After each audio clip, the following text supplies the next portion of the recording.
ரீல்ஸுகள் கண்டுபிடிக்க முடியாத காலத்திலே பொண்டாட்டி நான் கெட்டவன்லடி, கேடு கெட்டவன், அதுவும் சட்டையை அவுத்து போட்டு. நான் கேட்குறேன், நாம் தம்பிங்கிட்ட கேட்குறேன், அந்த காலத்தில் சட்டையை அவுத்து போட்டு அவன் வீடியோ எடுத்தான், யார்கிட்ட எடுத்தான்? பொண்டாட்டின்றான். அந்த ஆளுக்கு எத்தனை கல்யாணம்? அப்போ கல்யாணம் ஆயிடுச்சு. அப்போ ஏதோ ஒரு பொண்ணுக்கிட்ட பொண்டாட்டின்னு சட்டையை அவுத்து போட்டு வீடியோ போட்டவன். அது மட்டும் இல்லை, அவருக்கு அப்போதைக்கு ரூம் போடணுமா, ரூம் போட்டு எந்த அளவுக்கு அந்த ஆள் குடிப்பானா, குடிச்சிட்டு பெட்டில் ஒன்றுக்கு போயிடுவானா. நான் சொல்ல ஆள் இருக்கிறாங்க. சீமான் நித்யானந்தாவை பார்த்து பொறாமப்பட்ட ஒரு ஆடியோ ஒன்று இருக்குது. நித்யானந்தா பணம் வச்சிருக்கிறான்னு கூட ஒரு கோவம் இல்லையா, ஃபிகர்களோட இருக்கிறானா, அதுவும் வெள்ளக்கார ஃபிகரா. இப்படி ஒரு ஆடியோ போடுறாங்க. ஒரு மனுஷன் எது கடப்பாறை யூஸ் பண்ணுறான்? பாப்பா இன்னைக்கு கடப்பாறை யூஸ் பண்ணான், அவன் மத்து தயிர் கடையிறது, குமுடி, இப்படி வேட்டி, இப்படி தான். நான் இருந்தாலும் ஏன் கடப்பாறை யோசிச்சான்னு இருப்பான். அப்போ தான் நான் யோசித்தேன், அங்கே வரத்துக்கு முன்னாடி கேடி ராகவன் வீடியோ பார்த்துருப்பாரு. நல்ல ஒரு கடப்பாறையை பார்த்தோன்னா, கடப்பாறை. தோழர்களே, எங்கள் மாமா பற்றி நிறைய பேசலான்னு வந்தேன். இன்னும் நிறைய பேர் இருக்கிறாங்க. எங்கள் மாமா எனக்கு மட்டும் மாமா இல்லை, இந்த ஊருக்கே மாமான்னு சொல்லி. தோழர்களுக்கு வணக்கம். எங்கள் மாமா பற்றி பேச என்னை கூப்பிட்டதில் ரொம்ப சந்தோஷம். அவர் எனக்கு மட்டும் மாமா இல்லை, ஆர்எஸ்எஸ்க்கும் மாமா, பிஜேபிக்கும் மாமா. மாமானா தப்பாக எடுத்துக்கூடாது. மாண்புமிகு மானமிகு அதை நான் சொல்ல, சின்ன மாமா சொன்னான். இவனுக்கு இதே வேலை. இந்த தலைப்பில் எனக்கு பிரச்சனை இருக்குது. என்னென்னா, பெண்களின் மாண்பை காத்த மேதகவும் பாலியல் குற்றவாளி சீமானும். இப்போ மட்டும் யாராவது புலிகள் இருக்கணும். எப்படி நீங்கள் மேதகு இவங்க கூட ஒப்பிட்டு தலைப்பு வச்சு நம்ம தொத்தி அடிச்சிருப்பாங்க. ஒரு என்னென்ன கேட்டால், இப்போ நான் என்கிட்ட ஒருத்தர் கமெண்ட்டில் வரான், என்ன பாலியல் குற்றவாளின்ட்டீங்க? அவர் என்ன பாலியல் குற்றம் பண்ணார்? அவர் ஈழத்தில் போய் உங்களுக்காக போராடுறது தப்பாக உண்மையாக கமெண்ட் போகிறான், போஸ்ட் போட்டோடனே. உங்கள் அண்ணன் ஈழத்துக்கு போனான், 5 நிமிஷம் இருந்தான், 10 நிமிஷம் இருந்தான், 7 நாள் இருந்தான், 7 மாதம் 7 வருஷம் எப்படியே இருந்தான். எப்படி போனான்? பிஜேபி கூப்பிட்டு போனாங்களா, ஆர்எஸ்எஸ் கூப்பிட்டு போனாங்களா, அதிமுக கூப்பிட்டு போனாங்களா, இல்லைன்னா மாநாடு எதை போட்டியா? மாடுகள் மாநாடு, எருமைகள் மாநாடு, நாய்கள் மாநாடு, எதாவது மாநாடு போட்டு போனியா? கருப்பு சட்டை கூப்பிட்டு போனாங்க, பெரியாரிஸ்ட் கூப்பிட்டு போனாங்க, இல்லைன்னா வீடியோ போட்டியா? ரீல்ஸுகள் கண்டுபிடிக்க முடியாத காலத்திலே பொண்டாட்டி நான் கெட்டவன்லடி, கேடு கெட்டவன், அதுவும் சட்டையை அவுத்து போட்டு. நான் கேட்குறேன், நாம் தம்பிங்கிட்ட கேட்குறேன், அந்த காலத்தில் சட்டையை அவுத்து போட்டு அவன் வீடியோ எடுத்தான், யார்கிட்ட எடுத்தான்? பொண்டாட்டின்றான். அந்த ஆளுக்கு எத்தனை கல்யாணம்? அப்போ கல்யாணம் ஆயிடுச்சு. அப்போ ஏதோ ஒரு பொண்ணுக்கிட்ட பொண்டாட்டின்னு சட்டையை அவுத்து போட்டு வீடியோ போட்டவன். இவன் புலிகளை பற்றி பேசுகிறான். இப்போ புலிகள் இருந்தால் நம்மளை அடிப்பாங்க.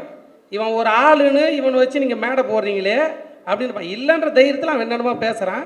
இப்போ ஒன்றும் இல்லை, ஆர்எஸ்எஸ் கூட்டு ஐயா சொல்கிற மாரி ஜிம்மி போய் கடின்ற மாரி ஆர்எஸ்எஸ் கூட்டு இந்த கடி பாரதியார்ன்ற பேரில் பெரியாரை கடின்னு கடிச்சுன்னு இருக்கிறாரு. சீமானோட வரலாறு நம்ம எடுக்கணும், சும்மா சாதாரணமாக பேசிடக்கூடாது. வரலாறுனா எங்கே? உடனே அவர் பிறந்ததுலாம் இல்லை, அவருக்கும் பாண்டிச்சேரிமான வரலாறு தெரியுமா? இங்கே தீனான உக்காந்துக்கிறாரு. நம்ம ஒன்றும் சீமான் மாதிரி அவதூறு பரப்புறா இல்லை, ஆதாரத்தோடு சொல்லுவோம். அழுத்துவேலி தோப்பு, பாண்டிச்சேரியில் அழுத்துவேலி தோப்பு, நோனாங்கொப்பு, அரியாங்கொப்பு இருக்குது. நல்லா கூடிய குடிச்சிட்டு ஆன்னு கிடப்பான ஆள். இப்போ போனீங்க கூட பழைய ஆள் இருப்பாங்க, சீமான்னு கேட்டால் அவங்க சொல்லுவாங்க, கிளாஸ் எடுப்பாங்க, அவரு அப்படி வாங்க அப்படின்னு. அது மட்டும் இல்லை, அவருக்கு அப்போதைக்கு ரூம் போடணுமா, ரூம் போட்டு எந்த அளவுக்கு அந்த ஆள் குடிப்பானா, குடிச்சிட்டு பெட்டில் ஒன்றுக்கு போயிடுவானா. நான் சொல்ல ஆள் இருக்கிறாங்க, நேரடியாக ஆதாரத்தோடு இருக்கிறாங்க. நம்ம சும்மா ஒன்று இவர் பாலியல் குற்றவாளி, இவர் அது இதுன்னு போய் சொல்ல, அப்படி இப்படின்னு தப்பிச்சு எப்படியே வந்துட்டாரு. சரி, நீங்கள் என்ன தைரியமாக குற்றவாளின்றீங்க? குற்றம் என்ன பண்ணார்? குற்றம் பண்ணாதவன் ஏன் மன்னிப்பு கேட்டார்? 41 பேர் இறந்ததில்லை, யாருக்கு லாபமோ இல்லையோ, சீமானுக்கு பெரிய லாபம். அந்த நேரத்தில் அவர் மன்னிப்பு கேட்டாருங்க. வாழ்க்கைக்கு எல்லாம் மறந்துட்டோம், கடந்து போயிட்டோம். மண்டியிடாத மானம் வீழ்ந்து விடாத வீரமா, அது மண்டி போடல, மல்லாக்கப்படுத்திடுச்சு. மேலே பார்த்து எச்சு துப்பி அந்த எச்சு ரிட்டன் வந்துடுச்சு. அந்த அளவுக்கு ஒரு மானக்கட்ட வாழ்க்கையை வாழ்ந்துருக்கிற மனுஷன். இல்லை, நம்ம தோழர்கிட்ட கேட்டேன், தோழர் பேசுறது ஏதாவது வரமுறைக்காரன்னு. இல்லை, வரமுறை இல்லாமல் பேசினாதான் வரமுறைன்னு. ஆணவ படம் எடுக்க போன அசிஸ்டண்ட்டு பொம்மை துப்பாக்கி எடுத்து வச்சுட்டு அவர் சொல்கிற கதையிலே நான் வர்றப்ப சொல்லுந்தார். எது ரொம்ப கடுப்பாக இருந்துச்சுன்னா, தலைவர்கிட்ட கேட்டாராம். தலைவர் நீ போகிறப்ப என்ன வேணும்னு. இவர் சொன்னாராம், உங்கள் சமயக்காரனை கொடுத்துருங்க. மெஸ்ஸு தானே வச்சுருந்தார், மெஸ்ஸு வச்சுருந்தாரு, சமயக்காரனை கொடுத்துருங்க. அந்த அளவுக்கு திமிரா பேசுகிறேன். ஒரு ஆணவ படம் எடுக்க போனேன், நான் சொல்லலை, மறுபடியும் நானே சொல்கிறேன். என்னங்க நீங்கள் அவதூறு? நான் சொல்லலைங்க, நீங்கள் பிசுறுன்னீங்கல்ல. உங்கள் தங்கச்சி உங்களுக்காக மேடைக்கு மேடை யாரும் அப்படி பேசலை. காளியம்மாள் அக்கா அவங்க மேலே கருத்து முரண்பாடு இருந்தாலும் சீமானுக்கு விசுவாசமாக இருந்தாங்க. எல்லா மேடையிலையும் வெளுத்து வாங்கினாங்க. அப்படியாப்பட்ட அக்காவை பிசுறுன்னு சொல்லிட்டு அது ஒரு ஆடியோ லீக் ஆகுது. ஒரு மனுஷன் என்ன பண்ணணும்? பிசுறுன்னு சொல்லிட்டு நான் சொல்லலைன்னு சொல்லணும். ஆனால் அந்த ஆள் என்ன சொன்னான் தெரியுமா? மேடையில் நான் பிசுறுனும் உசுறுனும் மசுறுனும் ஏன் இஷ்டம் நாள். அந்த பிசுறுன்னு சொன்ன காளியம்மாக்கா மேடையில் சொல்கிறாங்க, எங்கள் அண்ணன் 10 நிமிடம் தலைவரை சந்தித்தலே இவ்வளோ பெரிய மாற்றம். அன்றைக்கி மேடை விட்டு போனவங்க தான் அவங்க. 10 நிமிஷம் தான் பார்த்தாருன்னு அந்த கட்சிக்காரங்க சொல்கிறாங்க, நாங்கள் சொல்லலை, பொய் சொல்லலை. 10 நிமிஷம் பார்த்தாங்கன்னு காளியம்மாக்கா சொன்னது வீடியோ ஆதாரம். இது என்னோட வீடியோனா இந்த பக்கம் போட்டிருப்பேன் நான், இதை பாருங்கன்னு. 10 நிமிஷம் பார்த்துட்டு 10,000 கதை சொல்கிறான் அந்த ஆள். அதுக்கப்புறம் ஒரு முக்கியமான சீமான்ட்ட எனக்கு எங்கள் மாமான்ற உரிமையில் நான் அவர்கிட்ட கவனிக்கிறது என்னென்னா, அடுத்தவன் பொண்டாட்டி, அடுத்தவன் லவ்வரு, அடுத்தவன் வீட்டில் பெண்கள் எப்படி இருக்கிறாங்க, அவங்க யார், அடுத்தவன் பொண்டாட்டி அழகாக இருக்கிறாங்களா இல்லையா, இதை பார்த்து வயிற்றெரிச்சல் படுறதுல சீமானை அடிச்சிக்கவே முடியாது. அதுவும் நான் போய் சொல்ல, சும்மா வாயில் வந்ததெல்லாம் சொல்ல. சீமான் நித்யானந்தாவை பார்த்து பொறாமப்பட்ட ஒரு ஆடியோ ஒன்று இருக்குது. அதாவது நித்யானந்தா பணம் வச்சிருக்கிறான்னு கூட ஒரு கோவம் வரலையா, ஃபிகர்களோடு இருக்கிறானா, அதுவும் வெள்ளைக்கார ஃபிகரான். இப்படி ஒரு ஆடியோ போடுறாங்க. அந்த ஆடியோ அவர் மறுக்கலை. இவன் கேட்டால் சொல்லுவான், நீங்கள் வந்து மிமிக்ரி பண்ணிட்டீங்க, நீங்கள் ஏஐ போட்டிங்கன்னுவாங்க. நாங்கள் மிமிக்ரி பண்ணுறோம், ஏஐ போடணுன்னா நாங்கள் இந்த கருமத்தை பண்ணுறோம். நான் ஒரு மாமா வேலை பார்ப்பவன், ஆர்எஸ்எஸ்ரம் வாங்கி தின்பவன், அப்படி மிமிக்ரி பண்ண போகிறோம். ஒரு நித்யானந்தான்ற மாதிரி சாமியார் எந்த பொண்ணு கூட சுற்றினுக்கிறான், எத்தனை பொண்ணு கூட சுற்றுறான், அது வெள்ளைக்காரியா வெளிநாட்டுக்காரியா உள்ளூர்காரியான்னு ஆராய்ச்சி பண்ணுற வேலை தான் சீமான் பண்ணுவான். இதுவும் நான் சொல்லலை, அவரே சொன்னது. எதுவுமே நம்மளை சும்மா அடிச்சு விட்றதில்ல, அவன் வாய்க்கு வந்த மாதிரி பொய் கதை சொல்கிறதில்ல. சீமான் இப்போ சமீபத்தில் சொன்னார், அதாவது எந்த பார்ப்பனிய எதிர்ப்பை வச்சு நீங்கள் ஒரு திராவிட கட்டிடத்தை உருவாக்குனீங்களோ அதே பார்ப்பனிய கடப்பாறையை வச்சு நான் உடைப்பேன். நீங்கள் யோசிக்கணும், ஒரு மனுஷன் எது கடப்பாறை யூஸ் பண்ணுறான்? பாப்பா இன்னைக்கு கடப்பாறை யூஸ் பண்ணான், அவன் மத்து தயிர் கடையிறது, குமுடி, இப்படி ஒரு வேட்டி, இப்படி தான் நான் இருந்தாலும் ஏன் கடப்பாறை யோசிச்சான்னு இருப்பான். அப்போ தான் நான் யோசித்தேன், அங்கே வரத்துக்கு முன்னாடி கேடி ராகவன் வீடியோ பார்த்துருப்பாரு.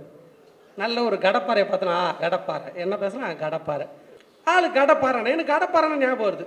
சீமான் வந்து ஜெயிலில் இருக்கிறார், புதுச்சேரியில் ஜெயிலில் இருக்கிற 2009 வாக்கில் ஜெயிலில் இருக்கிறார்.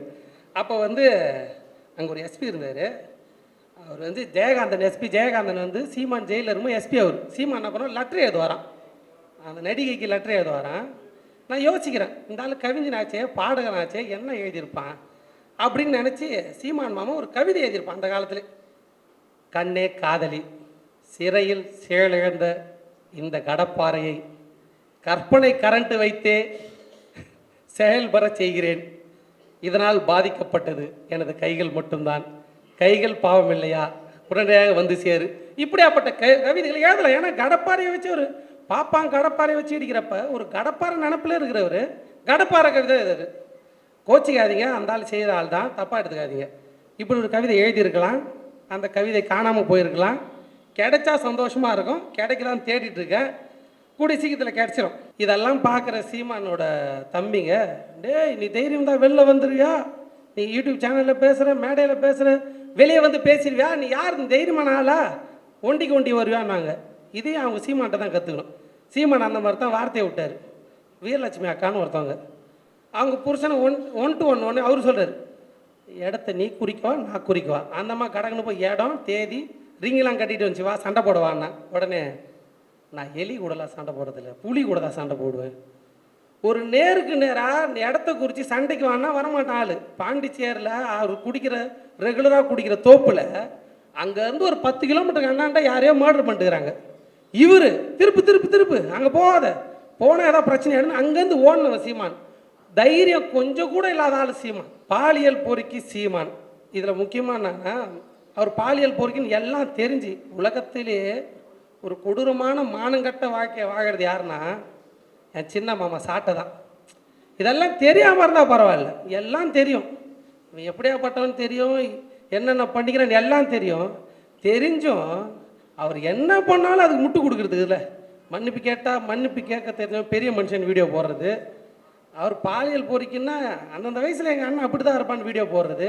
இப்படி ஒரு மானங்கெட்ட வாழ்க்கை வாங்குற சாட்டையை விட கேவலமான ஒரு வாழ்க்கை அமையக்கூடாது. அதுக்காக பாராட்டேன் அந்த ஆளை. சின்ன மாமான்னு பேர் சும்மா வச்சாங்க. சீமான் எப்படியாப்பட்டவன்னு அவன் பேசுகிற காலத்திலே மேடையில் பேசியிருக்கான். சீமான் சொன்னதில் முக்கியமான பாயிண்ட் ஒன்றுக்குது. அந்த ஆள் எந்த நேரமும் காஜி காஜி காஜி, இதை தாண்டி வேறு எதுவும் தெரியாது. இதை நான் சொல்ல, சீமான் மேடையில் சொல்லியிருக்காரு. பிரபாகரன் இடத்தில் நான் இருந்தால் நான் கற்பழிப்பேன், சிங்களவன் கற்பழிச்சவன் நான் கற்பழிப்பேன். புலிகள் இடத்துல போனவன் ஒரு போராளி, ஒரு பெரியாரிஸ்ட்டு, இல்லை ஒரு சாதாரண மனுஷையா மக்களுக்காக போராடுற எவனாவது ஒரு பொண்ணை கற்பழி பண்ணுவானா? அவனுக்கு காஜி, இத்தனை பேர் கற்பழிக்கிறாங்களே, நமக்கு ஒரு சான்ஸ் கிடச்சா நம்ம எத்தனை பேர் கற்பழிக்கலாம்? இதை நான் சொல்ல, மேடையில் சொல்கிறது. எப்படி ஒருத்தன் சொல்லலாம்? பிரபாகரன் இடத்துல நான் தான் இன்னும் போராட்டத்தை வீரியம் ஆடிச்சிருப்பேன், இல்லை வேறு வழியில் போராடி இருப்பேன், இல்லை நான் மனித வெடிகுண்டாயிருப்பேன் அப்படி சொல்லலாம். நானும் கற்பழிப்பேன்ற ஆள்.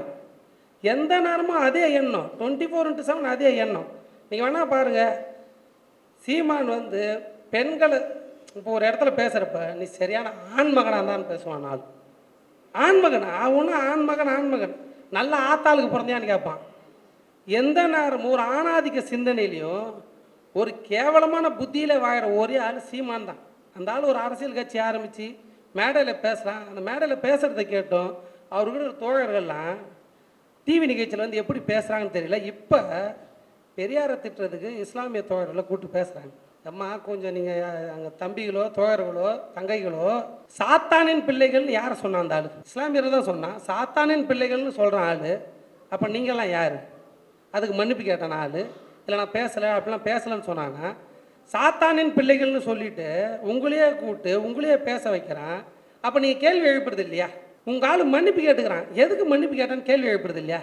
அந்த டைம்லேயே உங்கள் ஆள் சட்டையெல்லாம் வீடியோ போட்டுக்கிறான். டேய், சட்டை இல்லாமல் எப்படா வீடியோ போடுற? அதுவும் டயலாகு கெட்டவன் இல்லை, கேடு கெட்டவன். ஒரு சட்டை இல்லாமல் வீடியோ எதுக்கு போடணும்? சட்டையை அவுத்து போட்டு ஒரு அரசியல்வாதியோ இல்லை புலிகளோ போராளிகளோ பெரியாரை பேசுகிறனோ என்னவோ என்ன கரும ஆர்எஸ்எஸ் காரனாக கூட இருக்கட்டும், சட்டை இல்லாமல் எப்படி வீடியோ போடல? நீ அந்த வீடியோவில் எப்படி எடுக்க தைரியம் வருது? எந்த மனநிலையில் இருக்கிற நீ?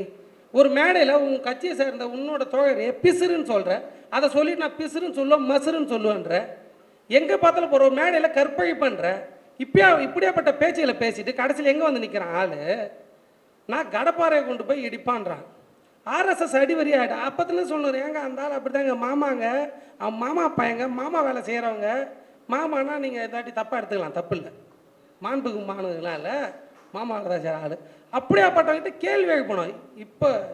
இப்போ சமீபத்தில் சாட்டை துருப்பணும் இறங்கி விஜய் அடி அடிச்சுன்னு நமக்கு ஒரு சந்தேகம் வரலாம். ஆஹா, நம்ம சீமானை திட்டுறோமே, அப்போ விஜய் சரியான ஆளா? ஏன்னா விஜய்க்கு எதிராக சீமான் கட்சி வேலை செய்கிறாங்களே. விஜய் கட்டார் ஒன்றும் இல்லைங்க, ஒன்றுமே இல்லை. தெளிவாக புரிஞ்சுக்கணும். விஜய் அரசியல் ரீதியாக பாஜக வேலை செய்கிறார், சீமான் சித்தாந்த ரீதியாக பாஜக வேலை செய்கிறாங்க. ஒரு வடிவேல் காமெடி இருக்கும், 2 அடியால் வச்சுருப்பார் வடிவேல்.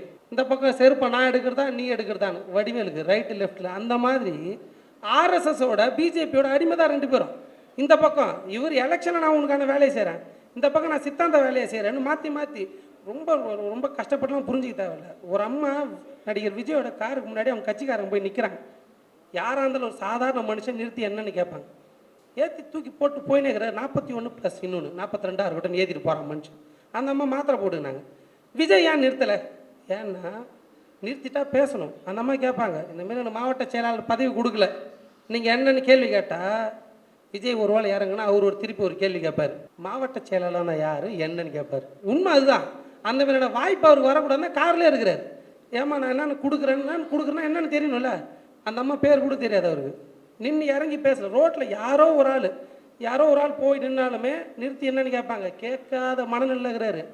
இப்போ மலேசியாவில் ஆடியோ லான்ச்சில் போய் கதை பேச போகிறாரு. தொடர்ச்சியாக பெரியார் பேரை வச்சுக்கிட்டு மக்களை சீமானி ஒரு காலத்தில் ஏமாத்தினா இப்போ நேரடியாக எதிர்த்து போய் பெரியாரை எதிர்ப்பான்ட்டான். இப்போ விஜய் பெரியார் பேரை வச்சுக்கிட்டு பெண்களை காரை விட்டு ஏற்றுற ஆள் மனுஷன். நீங்கள் யோசிச்சு பார்த்தீங்கன்னா விஜயை கவனிக்க வேண்டியது ரொம்ப முக்கியம். சீமானை இப்போ நம்ம திட்டுறோம், இன்னும் என்னோட அதிகமாக திட்டுறதுக்கு ஆள் ரெடியாக இருக்குது, மைனர்லாம் இருக்கிறாரு, வெயிட் பண்ணுகிறோம்.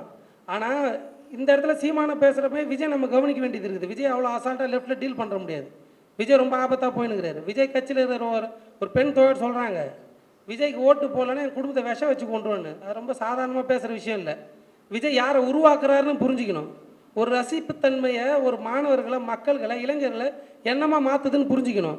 ஈழத்தமிழர்கள் பிரபாகரன் போரை வச்சு அதில் இருக்கிற பிம்பத்தை கட்டி எல்லாரையும் அவர் பக்கம் இழுத்து இன்றைக்கி பெரியாரை திட்ட அளவுக்கு ஒரு கூட்டத்தை உருவாக்கி இருக்கிறார் சீமான்.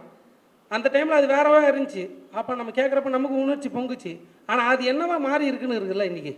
இன்றைக்கி பெரியாரை திட்டுறதுக்கும் இஸ்லாமியரை விட்டு பெரியாரை திட்டுறதுக்கும் பெரியார் வந்து எல்லாருக்கும் எதிரானவர்னு நிரூபிக்கிறதுக்கான வேலையை ஒரு சைடில் ஒரு ஆள் பார்த்துன்னுக்குறான். இன்றைக்கி பெரியாரை வச்சு கட்சி ஆரம்பித்து 41 பேர் இறந்த பிறகும் மக்களை போய் பார்க்காம ஒரு பெண்ணை காரை விட்டு ஏற்றுற அளவுக்கு ஒரு ஆள் இருக்கார். நாளைக்கு அவரும் அதே இடத்துல வந்து பெரியார் இங்கே வேணான்னு தூக்கி போடுவார். இப்படியாப்பட்ட வேலையெல்லாம் தொடர்ச்சியாக பண்ணுறாங்க. தோழர்களே, எங்கள் மாமா பற்றி நிறையா பேசலான்னு வந்தேன். இன்னும் நிறைய பேர் இருக்கிறாங்க. எங்கள் மாமா எனக்கு மட்டும் மாமா இல்லை, இந்த ஊருக்கே மாமான்னு சொல்லி விடைபெறுகிறேன். நன்றி.